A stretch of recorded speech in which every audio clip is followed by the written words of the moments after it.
Hello, students. Hope you are doing well. Let's go for the next paragraph. Now, as first I'll read the paragraph. I've completed this particular part that I sometimes find a rupee, even a 10 rupee note.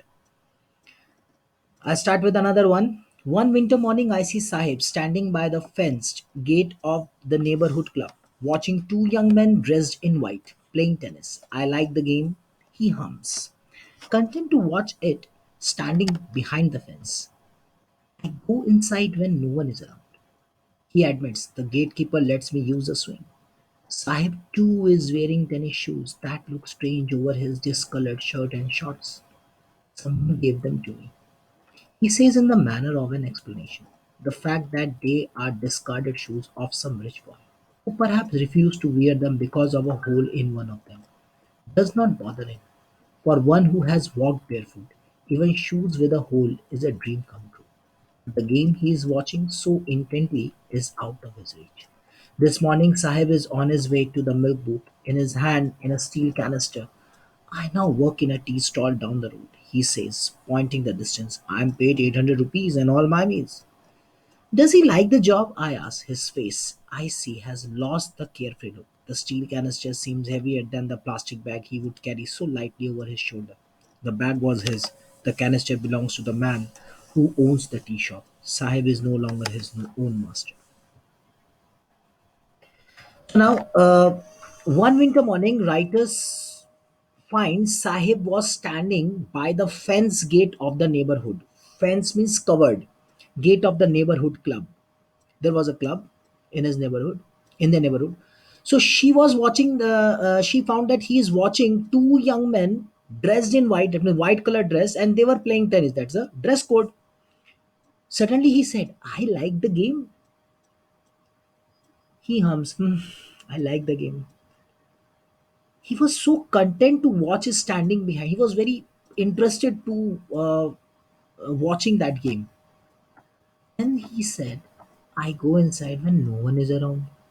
That means he enters when no one is there. And who helps him? The gatekeeper. He helps him to go inside the club, and so that he can use the swing. That means he can play tennis. She saw that Sahib also wearing tennis shoes. It was very strange because over his discolored shirt and shorts, because they were discarded shoes. And very proudly he says, "Someone gave them to me." Because he knew that what he has seen, that while walking there is no requirement of shoes, as he has seen his elders. But while playing tennis, when he saw that someone is playing tennis, he found that they are wearing shoes. That's why he was in shoes, as a fact that they were discarded shoes of some rich boy who maybe refused to wear them just because there was a hole in them, in one of them. That's the reason why. But that does not bother him too much. Fine. So at least shoes with a hole, his dream come true. As this is a thought of writer. Remember it. This is a thought of writer that his dream come true. Otherwise, he has not any dream. Now the next morning, the same morning, Sahib is on his way to a milk booth. He was going to the milk booth. This time he's having a steel canister. And what he said, that now he works in a tea stall. He said, "Now I'm working a tea stall down the road." And he gets 800 rupees and all his meals. Now, writer realized that, "Oh, what is this?" He lost his carefree look. Now he's working. Now he's doing service. Now he's doing job.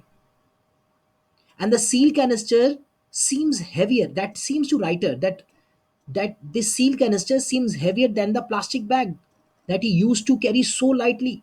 Plastic bag, though it was very heavy, some with some garbages, but no matters because he was habitual to it.